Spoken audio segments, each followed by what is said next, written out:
El que ama el dinero no se saciará de dinero, y el que ama el mucho tener no sacará fruto. También esto es vanidad. Cuando aumentan los bienes, también aumentan los que los consumen. ¿Qué bien pues tendrá su dueño si no verlos con sus ojos? Dulce es el sueño del trabajador, coma mucho, coma poco, pero al rico no lo deja dormir la abundancia. Hay un mal doloroso que he visto debajo del sol, las riquezas guardadas por su dueño para su mal, las cuales se pierden en malas ocupaciones, y a los hijos que engendraron nada les queda en la mano. Como salió del vientre de su madre, desnudo, así vuelve, yéndose tal como vino, y nada tiene de su trabajo para llevar en su mano. Este también es un gran mal, que como vino, así haya de volver, y de qué le aprovechó trabajar en vano. Además de esto, todos los días de su vida comerá en tinieblas, con mucho afán y dolor y miseria. He aquí pues el bien que yo he visto, que lo bueno es comer y beber y gozar uno del bien de todo su trabajo con que se fatiga debajo del sol todos los días de su vida que Dios le ha dado, porque esto es su parte. Asimismo, a todo hombre a quien Dios da riquezas y bienes y le da también facultad para que coma de ellas y tome su parte y goce de su trabajo, esto es don de Dios, porque no se acordará mucho de los días de su vida, pues Dios le llenará de alegría el corazón. Mis hermanos, casi todo el mundo está de acuerdo en que las riquezas no dan la felicidad. Yo estoy seguro que si nosotros pasáramos una encuesta y una de las preguntas fuera, ¿puede el dinero hacer feliz al hombre?, la mayoría de las personas responderían que no. Sin embargo, seamos honestos. No es verdad que casi nadie se libra de la atracción al dinero. Todos estamos de acuerdo en que el dinero no da la felicidad, pero qué difícil es librarse de la atracción del dinero.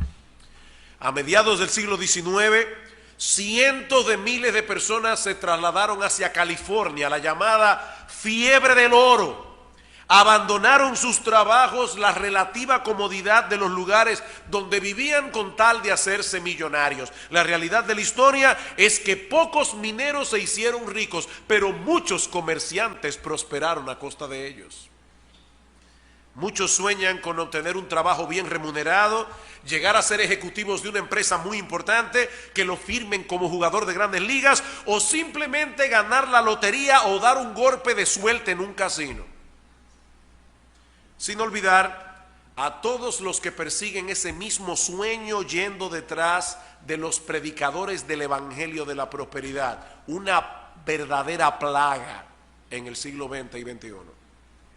Sin embargo, mis hermanos, ese fenómeno no es nuevo. Ya en la época del escritor de Eclesiastés, muchos israelitas se hubiesen identificado perfectamente con aquella canción del violinista en el tejado. ¿Recuerdan a Topol haciendo el papel de Tevye? Si yo fuera rico. Si yo fuera rico, decía él, construiría una gran casa con docenas de habitaciones justo en medio del pueblo, un magnífico techo y buenos suelos de madera, una escalera grande para subir, otra aún más grande para bajar y otra que no fuera a ningún lado, solo para presumir. Construiría un patio de gallinas, pavos, gansos y patos para que los vea y los oiga todo el pueblo, graznando tanto como pueda. Sonarán al oído como trompetas, como diciendo: Tevye es un hombre adinerado. Yo no sé si esa canción se hizo popular por lo simpática que es, o porque tal vez expresa el anhelo escondido que mucha gente tiene y que no se atreven a expresar tan claramente. Si yo fuera rico. Mis hermanos, vamos a ser honestos con nosotros mismos y con el Señor. ¿De verdad no te ha pasado por la cabeza alguna vez que tu vida sería mucho más placentera y más feliz si tuvieras más de lo que tienes? ¿O nunca has sentido, aunque sea un poquito de envidia por personas que tienen una mejor posición económica que la tuya? Yo creo que en el fondo muchos piensan como ese individuo que dijo una vez: ustedes ven a todas esas personas que tienen mucho dinero para gastar, viven en mansiones, con sus carros lujosos, con sus yates.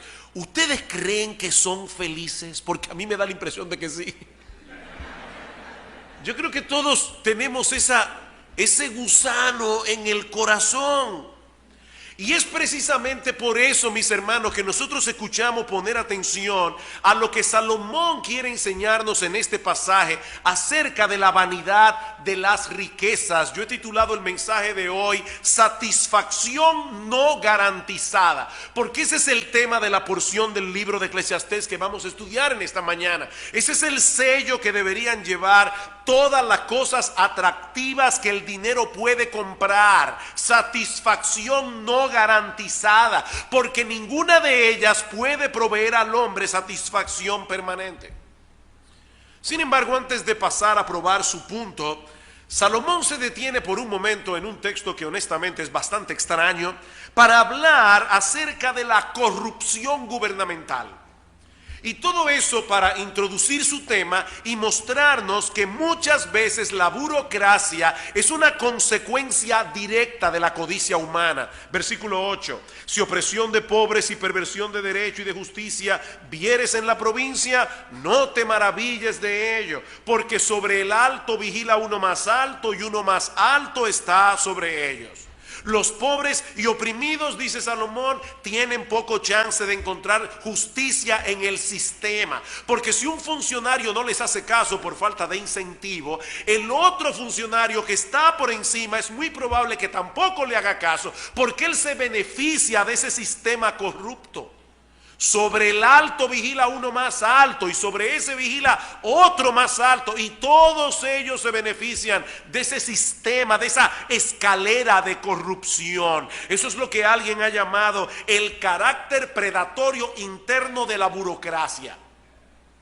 Pastor, ¿usted lo puede poner en una forma más sencilla? Sí, en un lenguaje más simple. Lo que está diciendo esta frase es que los burócratas se comen entre sí, porque todos van detrás del dinero. Es por eso que Salomón nos dice aquí que ese estado de cosas no debe sorprendernos. Vas a una oficina, llenas un papel, te lo ponen bien difícil, y vas a otra oficina y llenas otro papel y te lo ponen todavía más difícil, porque alguien está esperando que tú resuelvas algo.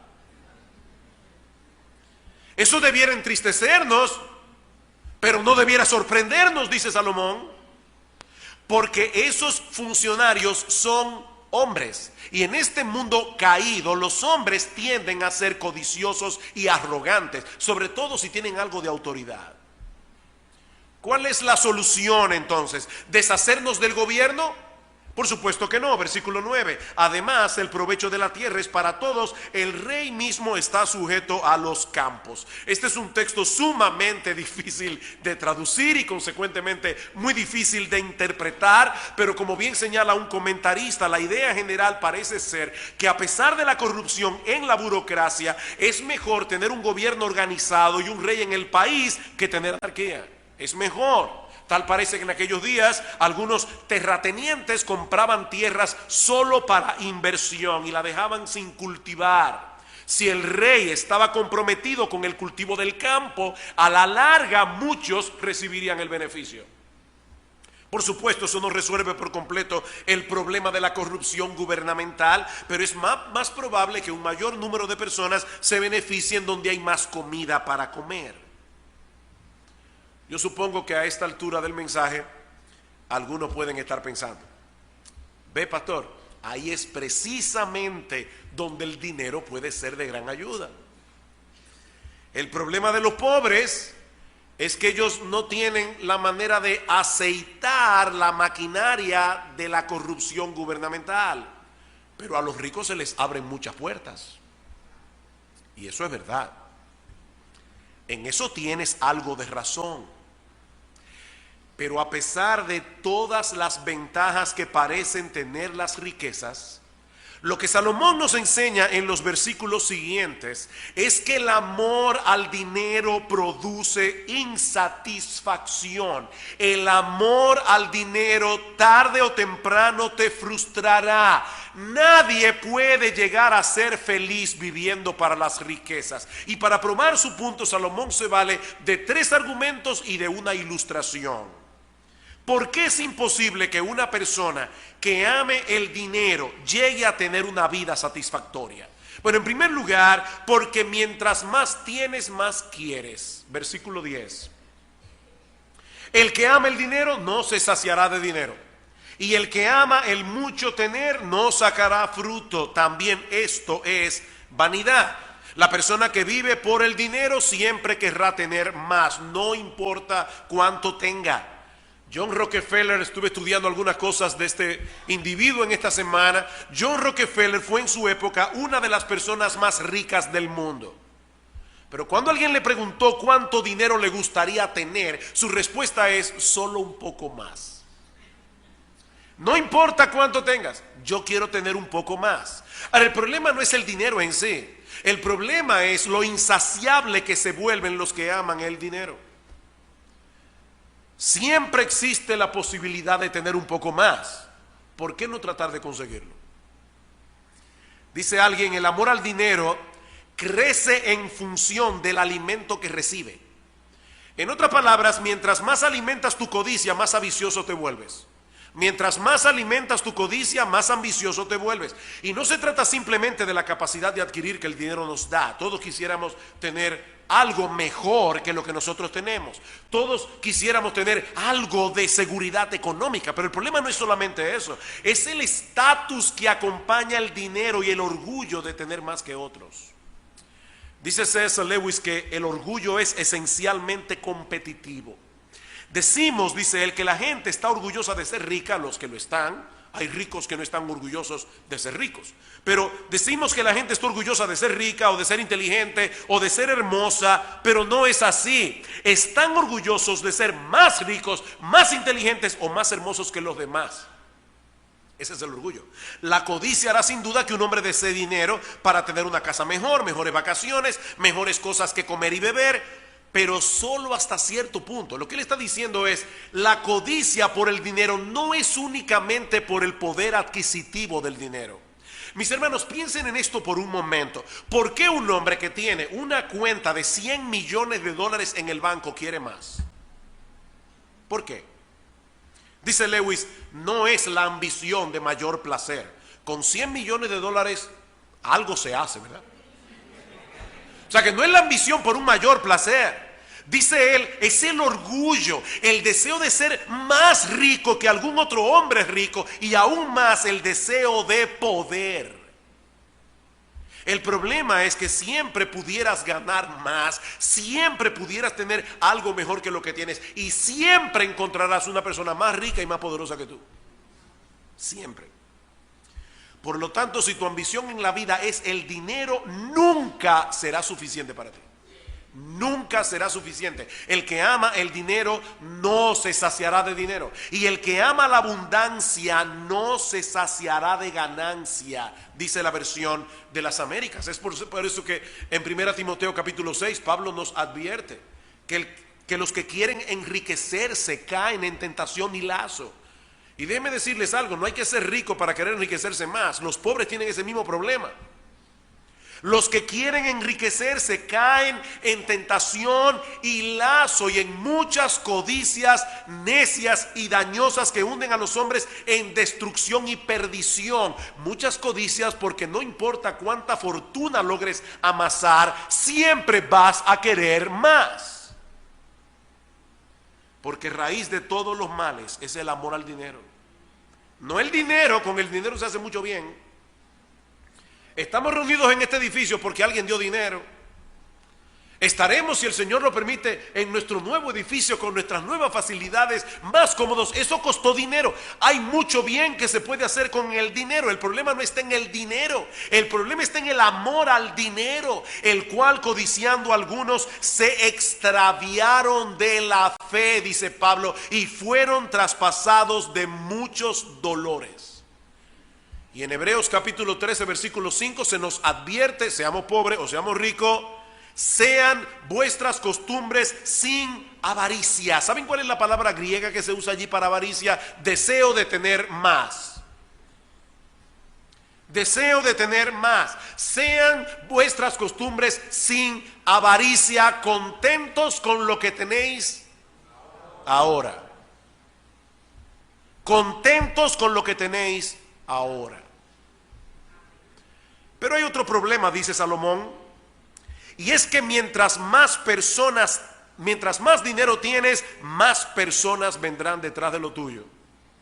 O para ponerlo de otra manera, mientras más tienes, más gastas. Versículo 11. Cuando aumentan los bienes, también aumentan los que los consumen. ¿Qué bien pues tendrá su dueño si no verlos con sus ojos? Ya sea el gobierno con sus impuestos, las personas que dependen de ti, el personal que vas a necesitar para manejar adecuadamente todo lo que tienes. El punto es que las riquezas generan muchas bocas que alimentar.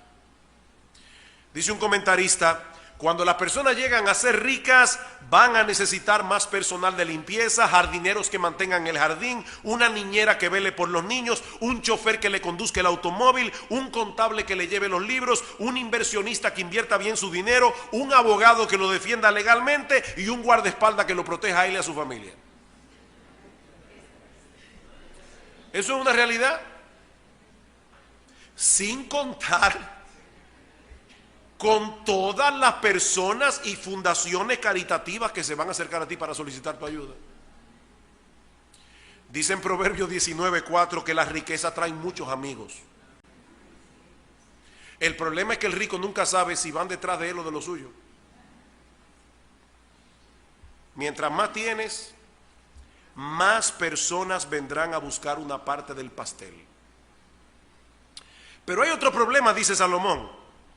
Y es que mientras más tienes, más te preocupas. Versículo 12. Dulce es el sueño del trabajador. Coma mucho, coma poco, pero al rico no lo deja dormir la abundancia. Por regla general, el que trabaja arduamente durante el día, sobre todo si es un trabajo físico, llega tan cansado a la cama que se duerme inmediatamente. Haya comido poco, haya comido mucho. Pero al hombre rico, dice Salomón, no lo deja dormir la abundancia. No solamente las preocupaciones, a veces el mucho comer no lo deja dormir bien. Otra versión popular lo dice de esta manera: el que trabaja arduamente duerme a pierna suelta, coma poco o mucho, pero el rico padece de preocupaciones y de insomnio. ¿Será segura esta inversión? ¿Me van a aumentar los impuestos? ¿Y qué pasará mañana si sube la prima del dólar o la prima del euro, o si se nos viene encima una recesión económica peor que la nuestra? Un individuo que no tiene cuenta en el banco no tiene problema con eso. No le preocupe. Vivimos en una época en la que mucha gente padece trastorno del sueño. Yo sé que eso se debe en parte a que ahora tenemos una vida más sedentaria que en épocas anteriores, pero dicen los expertos que una de las razones principales por la que mucha gente tiene problemas para dormir es la tensión nerviosa. Y esos mismos expertos dicen que una de las principales causas de tensión nerviosa es la preocupación por el dinero. Hace un momento citábamos el caso de John Rockefeller, a la edad de 53 años de edad. Yo tengo hoy 54. A la edad de 53 años de edad, Rockefeller era la única persona en el mundo, estamos hablando a final del siglo XIX, era la única persona en el mundo con una fortuna superior a los $1.000 millones. Este hombre ganaba $1 millón a la semana. Pero enfermó de tal manera que perdió el cabello, adelgazó, se le hundieron los hombros, solo podía comer leche y galletas y no podía dormir por causa de la ansiedad. Lo sorprendente de Rockefeller es que cuando bajó su ritmo de trabajo y comenzó a dar su dinero para obras caritativas, su salud cambió repentinamente y vivió hasta llegar a los 98 años. Interesante. Alguien decía que no deja de ser irónico de parte de la sociedad contemporánea que gastemos nuestro dinero y esfuerzo en aparatos gimnásticos y clubes de salud con el fin de eliminar los daños derivados de nuestro poder adquisitivo y el disfrute de placer. Ahora tenemos que ir a clubes de salud para poder eliminar el problema que el dinero causa. Increíble. He ahí entonces, mis hermanos y amigos, los tres argumentos que usa Salomón para convencernos, para probar que es imposible que una persona que ame el dinero llegue a tener una vida satisfactoria. Mientras más tienes, más quieres. Mientras más tienes, más gastas. Y mientras más tienes, más te preocupas.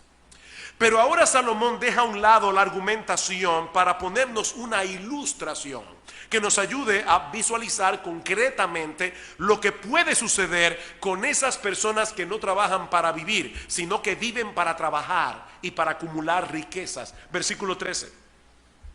Hay un mal doloroso que he visto debajo del sol: las riquezas guardadas por sus dueños para su mal, las cuales se pierden en malas ocupaciones, y a los hijos que engendraron nada les queda en la mano. Esta es la típica historia del individuo que se mata trabajando para amasar una fortuna y repentinamente lo pierde todo. Cuando yo era pequeño, solía escuchar historias de nuestro abuelo paterno. Nuestro abuelo paterno era un hombre sumamente rico, muy rico. Cuando nosotros nacimos, mi familia paterna lo había perdido todo. Todo. No solamente quebraron totalmente, sino que tenían una deuda terrible en esa época. Y uno se pregunta, ¿qué pasó? Las riquezas vuelan. Este hombre de la historia se arruinó 2 veces. Se arruinó porque perdió su vida trabajando sin descansar para llegar a ser rico. Él no vivió su vida porque se mató trabajando. Y luego perdió el fruto de eso por lo que se mató trabajando. Así que se arruinó 2 veces. Perdió su vida y perdió sus riquezas. Salomón dice que este hombre guardó sus riquezas para su mal. Fue para su mal. En vez de hacer un buen uso de las cosas que Dios le había dado, incluso disfrutar adecuadamente de ellas como se puede disfrutar legítimamente de las cosas que Dios nos da, como veremos en un momento, este hombre prefirió amontonar sus riquezas como Rico McPato. ¿Recuerdan a Rico McPato? Que se tiraba en su piscina llena de oro. Ese era su pasión. Y yo recuerdo leyendo los paquitos del Pato Donald cuando estaba chiquito y decía, ¡ay, una piscina así! Y terminó destruyéndose a sí mismo, dice Salomón, por esa actitud tan miserable. Hay un refrán que dice que el que no tiene dinero es pobre, pero el que no tiene otra cosa más que dinero es más pobre todavía. El que no tiene dinero es pobre, pero el que no tiene otra cosa que no sea dinero, ese es más pobre todavía. Por eso es que Cristo nos dice claramente en Lucas capítulo 12, versículo 15, guardaos de toda avaricia, porque la vida del hombre no consiste en la abundancia de los bienes que posee. La vida del hombre no consiste en eso. Lo irónico de esta historia es que todo ese cuidado que este hombre puso para retener lo suyo no le sirvió de nada. Una mala inversión, un mal negocio, un socio pícaro, quién sabe qué fue. Lo llevó a la quiebra repentina, dejándolo sin nada y sin poder dejarle nada a sus hijos. Versículo 15, como salió del vientre de su madre desnudo, así vuelve yéndose tal como vino, y nada tiene de su trabajo para llevar en su mano. Este también es un gran mal, que como vino, así haya de volver. ¿Y de qué le aprovechó trabajar, hermano? Ahora dice Salomón, vamos a suponer por un momento que tú fuiste un genio de las finanzas y pudiste retener tu capital hasta el mismo día de tu muerte. ¿Sabes qué? Cuando te toque morir, no te llevarás de este mundo ni un peso. Nada. Y yo me pregunto si el apóstol Pablo tenía este texto en mente cuando escribió en 1 Timoteo capítulo 6 que gran ganancia es la piedad acompañada de contentamiento, porque nada hemos traído a este mundo y sin duda nada podremos sacar. Este es un argumento muy poderoso para resistir el amor al dinero. No importa cuánto logremos acumular a lo largo de nuestra vida, no podremos sacar de este mundo nada. Llegamos desnudos, nos vamos desnudos. Lamentablemente muchos esperan llegar hasta el lecho de la muerte para pensar en esto y darse cuenta de esta triste realidad. Salomón quiere movernos a pensar en eso ahora, no en el lecho de muerte. Salomón quiere que pensemos en eso ahora, cuando todavía tenemos tiempo para reaccionar, cuando todavía hay tiempo para hacer un mejor uso de la vida que tenemos por delante. Esa es la misma enseñanza que aparece en Proverbios 23. Este es un texto que no es el favorito de mucha gente. Hay gente que tiene textos favoritos. Yo dudo que este sea el texto favorito de mucha gente. No te afanes por hacerte rico. Sé prudente. Desiste. ¿Escucharon eso? La palabra de Dios, Salomón, inspirado por el Espíritu Santo, dice que es una imprudencia afanarse por hacerse rico. Sé prudente, desiste. Has de poner tus ojos en las riquezas siendo ningunas, porque se harán alas como alas de águila y volarán al cielo. Escucha bien, querido hermano, amigo que estás aquí en esta mañana, cuando te toque partir de este mundo, dejarás atrás todo lo que tengas, sea poco o sea mucho. Todo lo que tienes se esfumará, al menos en lo que a ti respecta. Es por eso que Pablo exhorta a los ricos en 1 Timoteo 6:18 que hagan bien, que sean ricos en buenas obras, dadivosos, generosos, atesorando para sí buen fundamento para lo porvenir. En otras palabras, no os hagáis tesoros en la tierra, como dice el Señor, donde la polilla y el orín corrompen y donde los ladrones minan y hurtan, sino haceos tesoros en el cielo, donde ni la polilla ni el orín corrompen y donde ladrones no minan ni hurtan, porque donde esté vuestro tesoro, allí estará vuestro corazón. De paso, se acerca la Navidad. Y yo creo que esta es una buena lección que nosotros podemos comenzar a enseñar a nuestros hijos desde pequeños. Ahora. Enséñale a tus hijos que esos juguetes no duran para siempre. Enséñale a tus hijos que esos juguetes que el día de Navidad van a abrir con tanta ilusión no satisfacen para siempre. Que lo disfruten como dones que el Señor da, pero que no hagan de esas cosas un ídolo. Y saben, mis hermanos, cuál es la mejor manera de enseñarle eso a nuestros hijos. No es únicamente a través de palabras, es a través de nuestro ejemplo. Es a través de nuestro ejemplo. Para nuestros hijos debe ser evidente que nosotros tampoco nos aferramos a nuestros juguetes, nuestra casa, nuestra ropa, nuestros adornos, nuestro carro. Mis hermanos, esta vida es temporal y todo lo que podamos disfrutar de ella también es temporal. Ahora, eso no quiere decir que debemos despreciar las cosas legítimamente disfrutables de este mundo. Eso lo veremos en un momento, pero hay una enorme diferencia entre poseer cosas y ser poseído por ellas. ¿Han escuchado ustedes la historia de esas dos moscas que van volando por la cocina y hay un papel matamoscas y hay una mosca pegada así del papel y le dice una mosca más joven a una mosca más vieja: ¡wow! ¡Qué suerte tiene esa mosca! Toda esa miel para ella sola. Y la mosca más vieja le dice: mira bien, no es ella que tiene al papel, es el papel que la tiene a ella. La pregunta mía para ti es: ¿Tienes tú posesiones o las posesiones te tienen a ti? ¿Tienes tú posesiones o las posesiones te tienen a ti? Tú deseas evaluarte objetivamente. Déjame darte un examen, un test. ¿Qué tan fácil es para ti desprenderte de lo tuyo para dárselo a personas que tienen más necesidad que tú y para el avance del reino de Dios? ¿Qué tan difícil te resulta desprenderte de lo tuyo? Salomón resume en el versículo 17 todo lo que ha venido diciendo aquí para convencernos de que es imposible que una persona que ame el dinero llegue a tener una vida satisfactoria. Dice, además de esto, todos los días de su vida, esa persona de la que él ha venido hablando, comerá en tinieblas con mucho afán y dolor y miseria. Dice el comentarista Derek Kidner que si hay algo peor que la adición que el dinero crea, es el vacío que provoca. El dinero es adictivo. Y dice este autor, si hay algo peor que la adición que el dinero crea, es el vacío que provoca.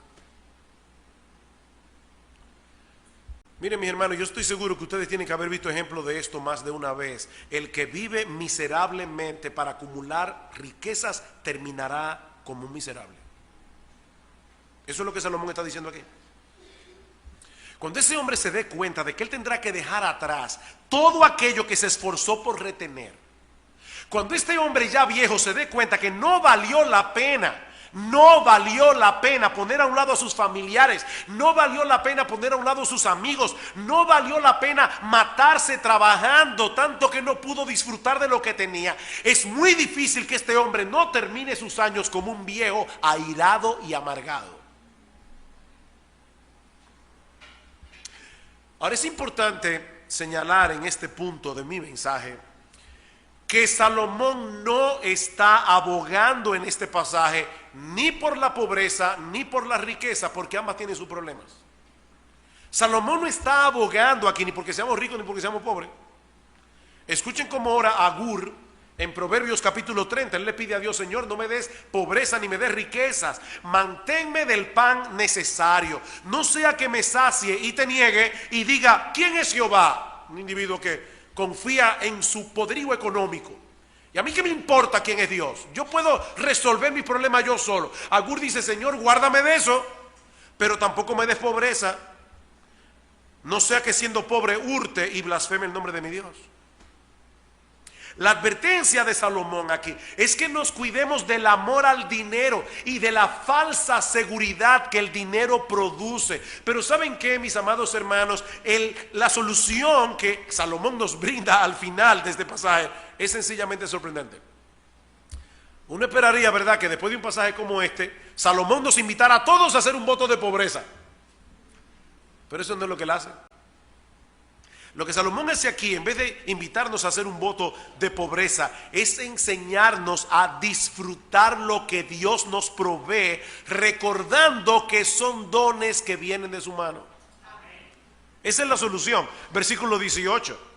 He aquí pues el bien que yo he visto, que lo bueno es comer y beber y gozar uno del bien de todo su trabajo con que se fatiga debajo del sol todos los días de su vida que Dios le ha dado, porque esta es su parte. Asimismo, a todo hombre a quien Dios da riquezas y bienes y le da también facultad para que coma de ella y tome su parte y goce de su trabajo, esto es don de Dios, porque no se acordará mucho de los días de su vida, pues Dios le llenará de alegría el corazón. Yo no sé si ustedes se dieron cuenta, cuando fuimos repasando los versículos 8 al 17, que en esa porción del pasaje la palabra Dios no se menciona ni una sola vez. Pero en estos últimos 3 versículos la palabra Dios aparece 4 veces. ¿Qué es lo que Salomón nos está enseñando aquí? Que la felicidad no consiste en tener cosas. La verdadera felicidad consiste en disfrutar de las cosas. Y esa capacidad de disfrutar de las cosas solo puede darla Dios. Ese es el tema. Tener cosas en sí mismo no te hará feliz si tú no sabes disfrutar de ellas. Y el disfrute de ellas es un don de Dios. Eclesiastés 2:24.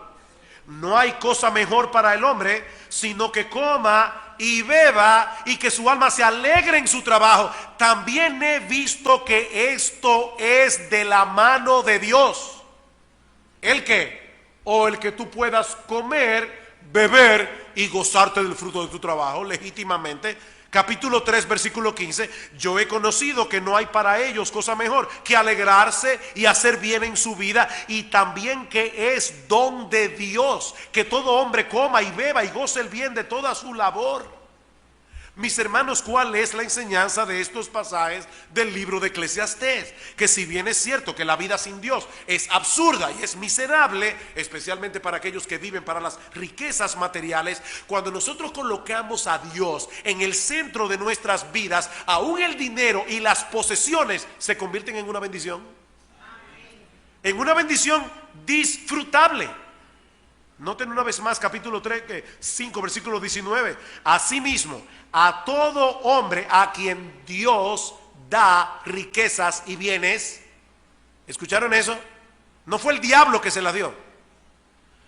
A todo hombre a quien Dios da riquezas y bienes, y le da también facultad para que coma de ellas y tome su parte y goce de su trabajo. Eso es don de Dios. Hay personas a las que Dios en su sabia y perfecta providencia le da riquezas. Todos debemos ser responsables en nuestro trabajo. Todos debemos saber invertir bien. Todos debemos hacer nuestro trabajo lo mejor que podamos. Pero no todos cosecharán prosperidad económica como fruto de su trabajo. Algunos tendrán más que otros. Mis hermanos, eso es la vida debajo del sol. Hay personas a las que Dios en su soberana providencia le va a dar más que a ti. Y vamos a ver cuando estudiemos el capítulo 6, que Salomón dice allí: ¿vas tú a altercar con Dios de por qué Él hace las cosas como las hace? Pero de nada sirven esos bienes. De nada sirven esos bienes si Dios no te da también la capacidad de disfrutarlos. Y eso lo veremos en el capítulo 6. Así que el argumento es este, mis hermanos. El argumento es este. Dios ha llenado el mundo de muchas cosas disfrutables. Pero el poder de disfrutarlas no reside en las cosas mismas, sino en el Dios que las da. Ese es el argumento. El mundo está lleno de cosas disfrutables, pero esas cosas en sí mismas no tienen capacidad para darte satisfacción. Es Dios el que a través de estas cosas te bendice. Por lo tanto, es completamente absurdo tratar de encontrar nuestra felicidad y nuestro gozo en los dones en vez de en el dador. Eso es absurdo. Dice un comentarista: la habilidad de disfrutar las riquezas o la familia o la amistad o la comida o el trabajo o el sexo o de cualquier otra cosa buena proviene únicamente de Dios. ¿Ustedes se acuerdan, ya los mayorcitos, cuando llegaba la Navidad o para nosotros el Día de Reyes y nos daban un juguete y de repente veíamos ese aviso que decía: las baterías no están incluidas? Eso era muy frustrante porque antes, ya no es así, pero antes el Día de Reyes casi todo estaba cerrado. Así que si los padres no se habían dado cuenta de ese pequeñito detalle, el tremendo juguete que te habían regalado, muertecito hasta el día siguiente. Ok, lo que yo estoy diciendo, mis amados hermanos, es que en la vida hay un montón de cosas que Dios creó para nuestro gozo y deleite, pero las baterías no están incluidas. Las baterías no están incluidas. Es Dios que tiene que energizar eso para que tú lo puedas disfrutar. Sin Dios no hay deleite, sin Dios no hay disfrute. Eso es lo que Salomón está diciendo aquí. Las baterías no están incluidas. Esas cosas por sí solas no pueden darte satisfacción real y permanente. No pueden. Por eso es que Jeremías dice: horrorizaos cielos, horrorizaos tierras. Jeremías capítulo 2 versículo 13. Porque dos males ha cometido mi pueblo, dice el Señor. Me dejaron a mí fuente de agua viva y cavaron para sí cisternas rotas que no retienen aguas. Horrorizaos cielos, porque mi pueblo es tan estúpido, es lo que está diciendo Dios. Me dejaron a mí, que soy una fuente de agua viva, para jugar con juguetes que no tienen pila. Déjame hacerte una pregunta. ¿Para qué creó Dios al hombre? ¿Cuál es el propósito último de nuestra existencia en este mundo? Yo espero que todos los miembros de Iglesia Bíblica, casi todos los miembros de Iglesia Bíblica del Señor Jesucristo, puedan responder de memoria la respuesta número 1 del Catecismo Menor de Westminster. ¿Para qué creó Dios al hombre? Para glorificar a Dios y gozar de Él por siempre. Para eso fuimos creados, para glorificar a Dios y gozar de Él por siempre. ¿Qué debemos hacer entonces? ¿Recluirnos en un monasterio? ¿Ahora dedicarnos todos a hacer un voto de pobreza? No. Lo que debemos hacer es colocar a Dios en el centro de nuestras vidas, viniendo a Cristo en arrepentimiento y fe, de modo que podamos vivir el presente y disfrutar de todas las cosas disfrutables legítimamente de este mundo, pero con los ojos puestos en la eternidad. Eso es lo que debemos hacer. Dice el apóstol Pablo en Romanos capítulo 8 versículo 18 que las aflicciones del tiempo presente no son comparables con la gloria venidera que en nosotros ha de manifestarse. Mis hermanos, a nosotros nos espera la gloria. Pero este no es el cielo. No estamos en el cielo. Estamos en un mundo caído. Y Cristo dijo: en el mundo tendréis aflicción. El más grande de los dones que Dios nos ha dado, el más grande de los dones que Dios nos ha dado, es poder conocerle a Él a través de la persona de su Hijo, nuestro Señor Jesucristo. Él y solo Él es la perla de gran precio por la que vale la pena perderlo todo.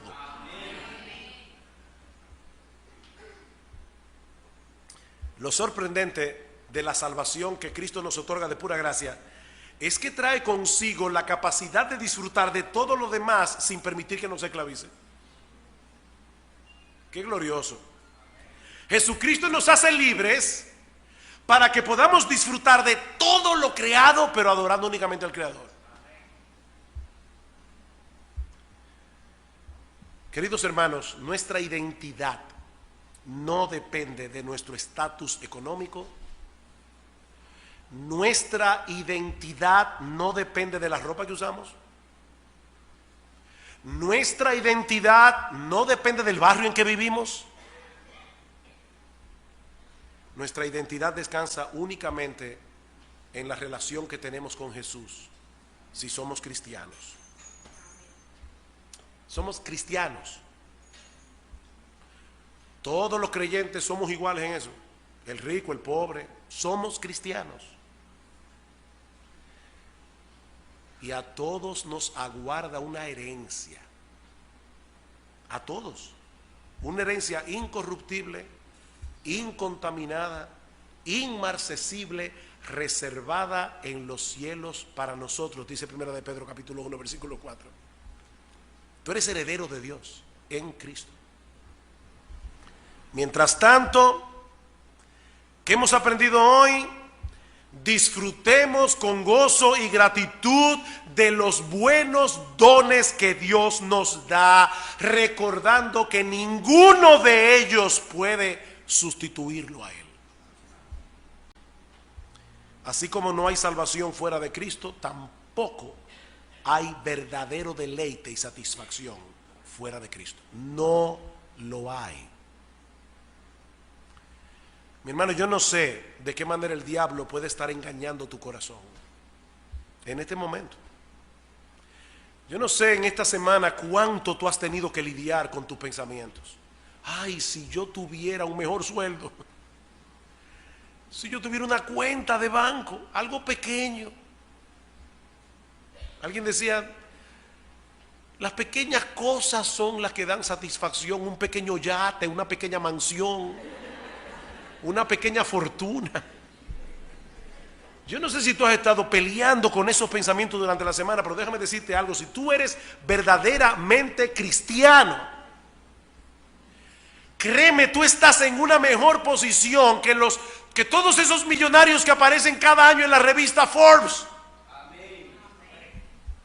Tú tienes a Cristo, tienes una herencia, tienes vida eterna, tienes el perdón de los pecados. El Dios del cielo es tu Padre. Amén.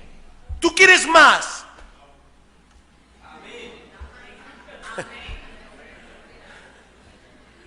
Mi amigo, si tú estás aquí sin Cristo, si tú has estado tratando de encontrar en las cosas de este mundo lo que solo Él puede dar, arrepiéntete de tus pecados, arregla tus cuentas con Dios, confiando únicamente en la obra y la persona de nuestro Señor Jesucristo. Él murió en la cruz del Calvario para pagar nuestra deuda con la justicia divina. Solo así encontrarás verdadera satisfacción.